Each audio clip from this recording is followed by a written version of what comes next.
Welcome to our podcast, In Good Faith, a production of the UK Baha'i Office of Public Affairs, Rutland Gate, London. Our team includes technical producer Delaria Sepian, and I'm your host, Nancy Warren. In today's edition, we'll be focusing on the role of the media in society and how balanced news benefits all of us. In particular, we'll be discussing alternatives for readers in a news climate where headlines are so depressing or hair-raising that according to the Reuters news agency, 44% of readers in the UK have simply tuned out. Was it the pandemic that pushed this reaction so high? Or maybe one front page after another of the horrors of war in Ukraine? Again, we rely upon Reuters, who points out that loss of traditional news consumption began well before those events and isn't being replaced by interest in digital news either, as some assume. Most people are reaching instead for the entertainment channels.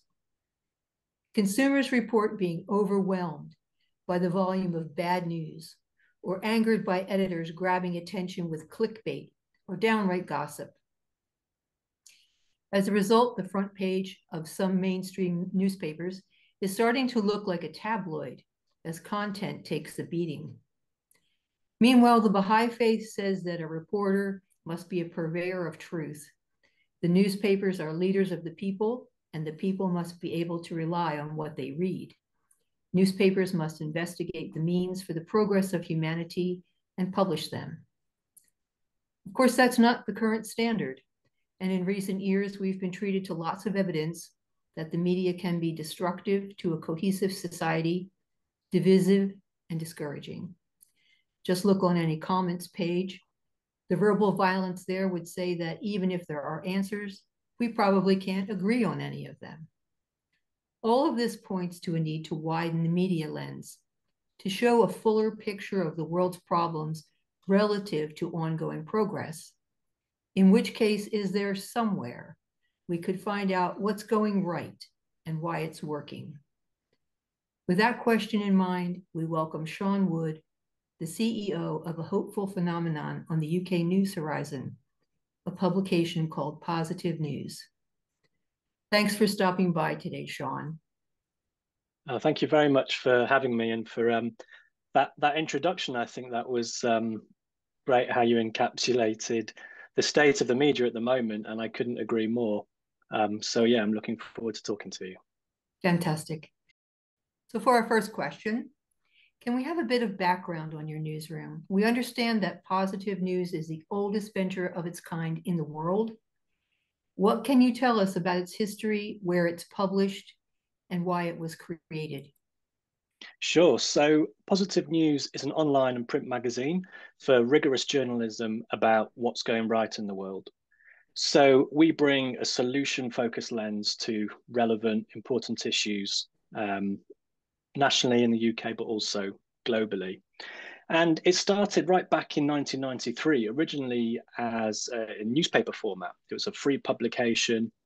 It kind of started from a founder's kitchen table, started very small. And she really wanted to give voice to what she was seeing in terms of the progress that was happening. And she was kind of fascinated by, things back at the time in the early 90s, like when renewable energy was really starting to grow before it was kind of mainstream as it is now, fortunately. And other areas of progress where she was seeing people working hard in developing these solutions. But I remember her telling me how she found that everybody felt they were very much in a silo and feeling alone, and that these things weren't kind of joined up in a narrative of progress. And she realized how, the narrative that the news was communicating about the state of the world was all these stories added up to say the world is bad and getting worse, and there's not much hope.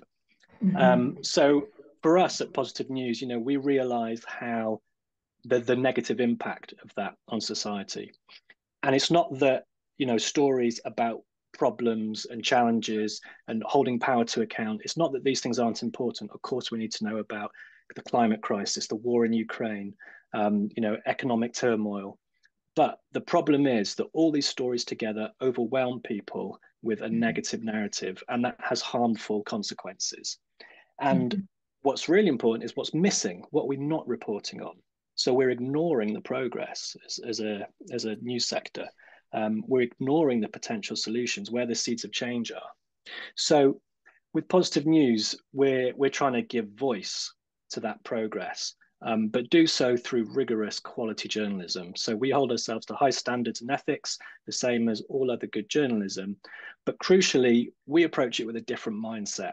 It's a constructive mindset, and it's about taking responsibility for the impact of what we choose to focus on and how we choose to frame it. So, we might tackle an issue such as the climate crisis, and rather than just focusing on where things are getting worse and where they might be leading, it's like, okay, so where is positive change happening? Where are the opportunities to reverse that? Whether it's human, community-based, technological, and so on. It's really about giving people a way into the issue that doesn't ignore the negative facts, but also presents the positive facts, helps contribute to that bigger picture, and the focus is on that progress rather than the focus just being on where things are breaking down and going wrong. So what attracted you personally to this genre of news reporting? Did you start out as the typical jobbing journalist, or did you always have this instinct that the news media needed to change and you wanted to be part of the change? Yeah, that's a great question, because actually I never intended to get into journalism. I was always interested in words and stories and communication, as well as social issues. So I was interested in kind of engaging with what was going on in the world. But I never planned to get into news journalism. And I think that's precisely because the narrative of the news, the narrative that the news created, it didn't resonate with me. It put me off. So I remember feeling like this world out there seems so terrible. And yes, there's challenging things in my life, but there's also, achievements and possibilities and good things. And it seemed like, I remember when I was younger feeling like, is it just me that the picture that the news creates doesn't really reflect the world I experience? But now, of course, I realize it's the same for most people, because the news focuses on such a narrow slice of reality. And life is, of course, much more complex than just the terrible things that are happening. So that kind of put me off, but also as someone who, earlier in my life, I used to struggle with anxiety. So that kind of the background fear that the news created also kind of put me off. I could sense that wasn't healthy for me. But I cared very much about, social environmental issues, and I wanted to contribute in a positive way. And so I originally started working in publishing, but then I discovered Positive News in its early form as a newspaper. We're now a print magazine, as well as online, obviously. But I picked up one of these newspapers, Positive News, as a newspaper, and started flicking through. And it just kind of gave me this, it kind of shattered my sense of how the world was, because I suddenly saw all these stories together about positive change and about people making positive change happen in different ways, whether it was in their individual lives or in communities or in like social enterprise and purpose-driven business, or even in legislation, in government, and seeing that, okay, actually, there's this kind of feeling of the world's a bit different than I think. And what was really important for me is that I started to realize how it kind of challenged my thinking. And I realized how if I changed my own perspective on the world, my own perspective on myself and my life, it started to change my experience. And from there, I realized, so what about collectively as a society? If we are always like focusing on what's going wrong, what does that do to us personally and as a society? And what about if we start telling ourselves a different story where we're still aware of the problems, but our focus is on how things can change, kind of a growth mindset? What would that do to us as a society? We also have a lot of good in humanity, a lot of potential. And if we focus on that and nurture it while keeping that awareness of the problems, then we can bring out that potential and create, a world where more of us can thrive. So after that, I was sold on on this kind who of wouldn't journey. be? Well, that's a great description of Positive News. It kind of reminds me of that expression, if you want to change the world, change your mind. On a previous podcast, Sean, we asked journalists whether the media have a responsibility to offer hope on critical issues.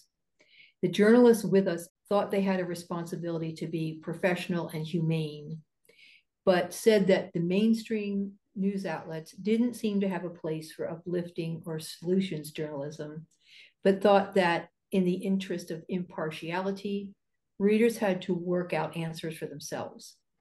What are your thoughts on that kind of editorial policy? Well, it's very interesting. I think, it's commendable that your previous interviewees wanted to be professional and humane in their approach, as, many great journalists do.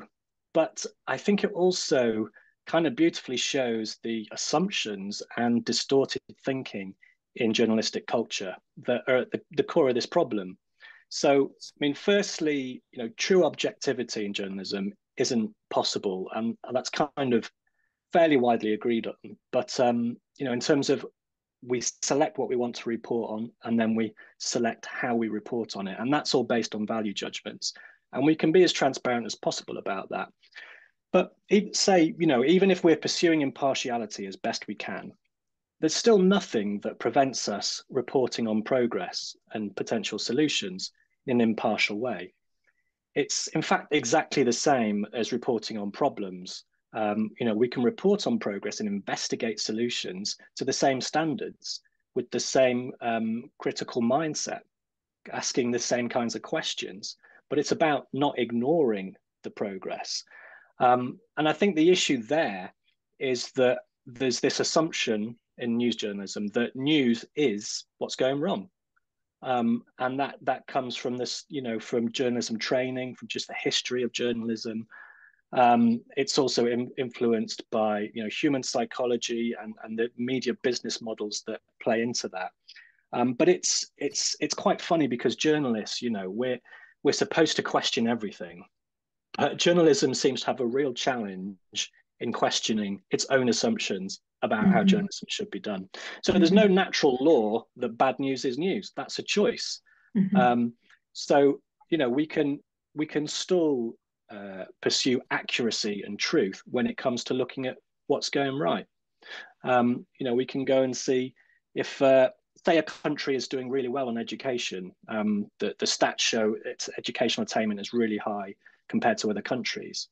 We can look at why is that happening. So what are they doing in the schools? How are teachers trained? What are the class sizes? What are the other conditions that play into the lives of those children? And pick apart all these things. And that can all be fact-based. We can ask critical questions. We can, take the same approach as if we were focusing on where is education worst in the world? Why are those schools Mm-hmm. performing so badly, which would be an alarming headline? Mm-hmm. But I think there's an issue as well that the idea of positive news has been pigeonholed into something that is light-hearted, fluffy, just there to Yeah. put a smile on your face, cheer you up after all the terrible bad news. Mm-hmm. The kind of "and finally" story at the end of the news. But the problem is, what that's done is it's created this idea that's boxed good news stories into this idea that they're just there for a bit of light relief.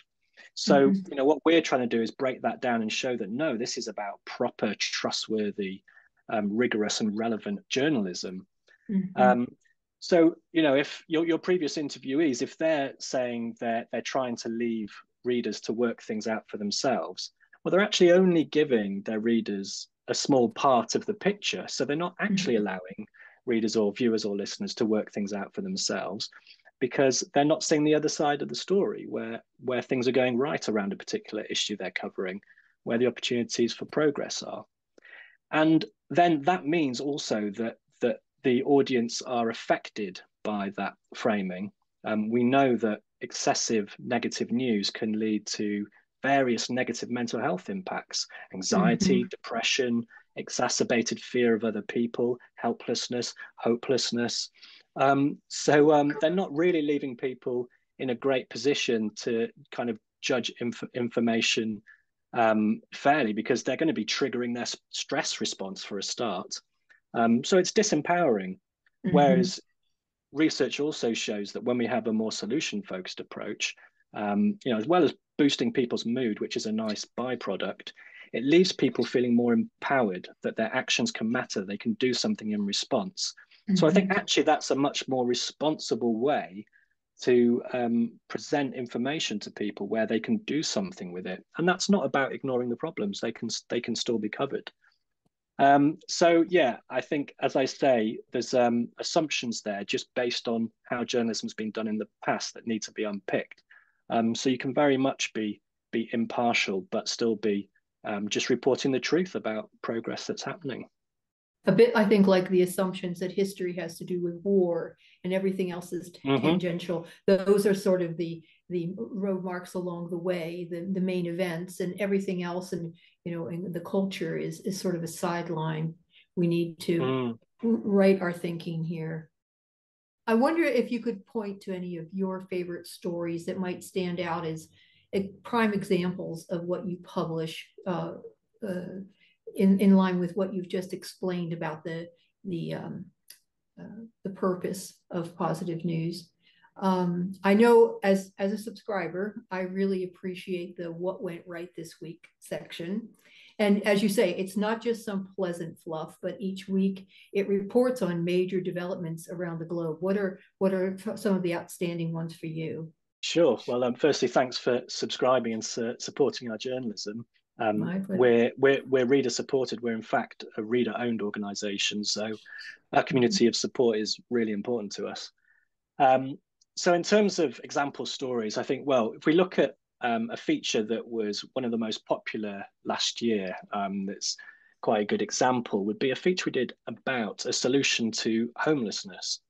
So obviously it's a serious issue globally, but there's certain cities around the world that have been trying an approach that was adopted in Houston in the US about 10 years ago, and has been spreading elsewhere. And it's seeing remarkable results in terms of reducing homelessness. And it's actually a policy around giving people housing first and ask questions later, to create the conditions for helping them get their lives back on track.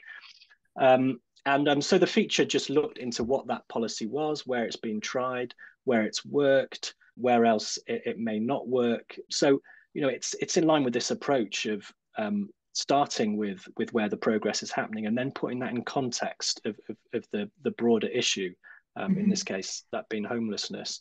Interviewing people delivering it, people who've been beneficiaries of that approach, and it was really popular with people. And I think, the reason being, it's one of those issues where it's so often just bad news, and it affects a lot of people, whether directly or indirectly. In terms of people they know, or seeing homeless people sleeping rough. So a lot of people care about it, obviously. And I think to have a story where we're able to say, look, there's something working here that's really making a tangible difference and reversing a trend. And there's something that can be learned from this that other places could potentially adopt. I think that's really why it hit home with people. It's kind of just breaking that ingrained narrative around a particular issue that things are bad and getting worse. Great. As I'd said earlier in the podcast, Baha'i belief says that trust is crucial to the news having any value.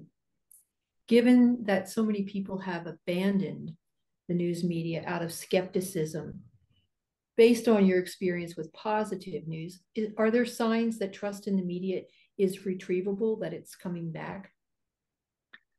Well, it's definitely a difficult situation with incredibly low levels of trust in media, as you mentioned, which is a real shame, because yeah, it's such a valuable service to society. It's really important. But yes, I think it certainly is retrievable, and I hope that we're part of showing how that can be done. So last time we did a survey of our audience, we had very high trust levels. So I think overall we need a news media that's more responsible, and I think that will create more trust. And there's many strands to that. There's the issue of media ownership, for example. Increasingly, media is owned by fewer and fewer kind of corporations and billionaire media moguls. And there's a lot of commercial and ideological agendas driving a lot of those organizations. But there's also the issue of the negativity bias, what we see as a negativity bias that's part of the trust issue. So, from my point of view, I think we need media that's working more in the interests of the public. And so for that to happen, I think, that obviously media businesses need to be profitable and sustainable, but the balance needs to be shifted more towards public service. And then from the editorial side, we need to be aware of the impact of the current negativity bias, some of the things I referred to earlier in terms of how it affects how people feel and how we engage in society. Mm-hmm. Then also, I think we need to understand what that does to trust. Mm-hmm. So I think it's inevitable that if people are consuming something that makes them feel terrible and gives a picture of the rest of the world as being a terrible place, it's who wants to kind of engage with that and feel a sense of trust and like their interests are being put first. I think it's kind of, it's kind of obvious that like you referred to in your introduction, the clickbait and the divisive rhetoric and all that. Mm-hmm. The kind of whole tone of much of the news media is one that's not one that feels trustworthy. There's obviously practical issues of fake news and disinformation that really erodes trust as well. But just from that kind of point of view as well, in terms of the whole just framing and approach of news stories, there's more research that needs to be done around this we can build more evidence, but we certainly see with our journalism that it encourages trust, because I think our audiences find that it's kind of obvious that we're working in the social interest and their interest by trying to focus on valuable information about positive change that's happening and where it could happen, and by bringing attention to that, we're nurturing it. So I think instinctively it's the same as if it was a conversation with another person. We get that sense of whether someone really cares about our interests or not. And I think while there's a lot of goodwill in traditional journalism, most journalists go into journalism with good intention, wanting to have a positive impact through exposing corruption and scandal and problems. But it's just that gets taken too far and it's overwhelming, and we need to balance it with adding that other side of the coin, about the progress that's happening in the solutions. Mm-hmm. I think that's true from our experience in talking to journalists, that they all begin with a very idealistic idea of what can be achieved. And I really like that phrase that you used about media in this as a public service. I think most often journalists see themselves that way. And then there's the overriding editorial policy that says this is a business and we have to run it like a business. And, those are the results that everybody's looking for. And that changes very much the tone and what they're able to achieve. So it's great that you have a venue here where you can operate as a public service, because really that's a big part of Baha'i belief, that we're all here in service to humanity, to our fellow man and woman, and that this is a large part of the purpose of life. I really like that concept. So I guess in kind of winding this up, Sean, I'd like to ask about your personal hopes and dreams for the future of news reporting in the media. And what do you hope the legacy of positive news, the positive news movement, will be? Thanks for that. It's a great question. So we want to normalize positive news stories within the news landscape. So we want to break that "if it bleeds, it leads" culture, which, as I said before, is based on assumptions, and I don't think serves society. So we want to do that by proving the demand for this kind of journalism, showcasing how to do it well, showing why it's important, relevant to people, essentially why good news matters. So we want to build our audience and our community of support to do that, reach as many people as possible and expand the volume and breadth of the journalism we're doing. And we also want to prove the business case. That's really important to us because, we know whilst, many media do try and act in public service and others don't. Others are purely kind of commercial. But even if much of the media moves more in the direction of public service, they still need to be sustainable from a financial basis, and there's still going to be a profit drive. So we want, we're financially sustainable and we're growing, and we want to prove that there's a business case for solutions journalism. So that will kind of help other media to feel safer to step into this realm. So we can show the demand, show that people will pay for it, and hopefully while doing so, show the kind of obvious social benefit.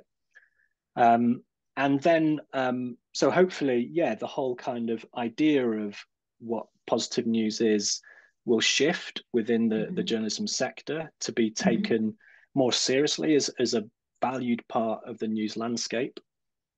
Then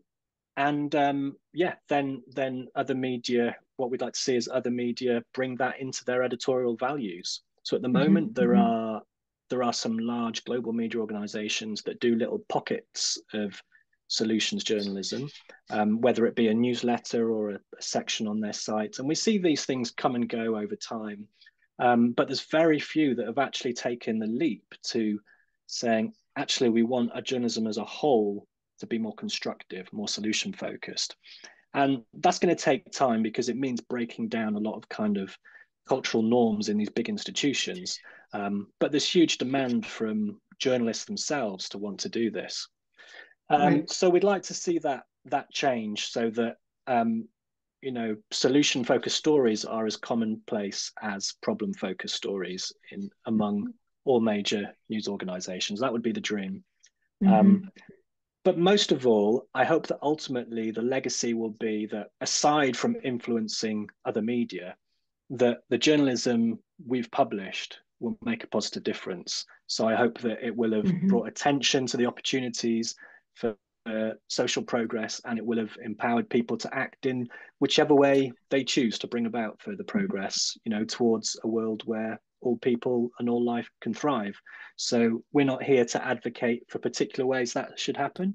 We're just shining a light on what's already happening so that it can be amplified, so we can bring that valuable information to more people. Because at the end of the day, journalism isn't entirely neutral. It's not there just to reflect the world back to us. We, by choosing particular things to focus on, we're kind of implying what's important. So I think it's false for anyone to say, oh, we're not affecting society, or we're not trying to do so. We're just kind of mirroring what's going on. We can't do that because we're selecting such a tiny portion of reality to bring attention to. So we want to do that consciously and do that in a way that empowers people with that constructive solution focused response. So ultimately I hope we'll have done that in a way that benefits everyone. Wow, well, that's a great statement. It would be such a contribution if you could somehow alter, influence the current culture of journalism. That would be quite amazing. I know I appreciate the stories that you publish, the news that you publish, the progress that you talk about, because I don't find it anywhere else. So I guess we'll close on a very positive note, as is your habit. That's our conversation for today. And we thank you so much, Sean. We're grateful you could take time away to explain your dedication to news that's built on facts, on belief in human progress, and it faces into the future. The exemplar of our faith, Abdu'l-Baha, had said that in this world, we are influenced by two sentiments, joy and pain. And joy gives us wings. In times of joy, our strength is more vital, our intellect keener, and our understanding less clouded. We seem better able to cope with the world and to find our sphere of usefulness. With that thought in mind, we have every reason to believe that we all need balance in the information we consume. We need to be aware of the good in the world, the hopeful story, and the places where we contribute toward progress and a productive society. For our listeners, we'd like to point out that you'll find Positive News, their website, at www.positive.news. They're also on Facebook, Instagram, and Twitter if you'd like to comment on their work or see more of what their editorial team is up to. Thank you very much, Nancy. It's been great to talk to you. You too. Thanks so much, everyone, for joining us today.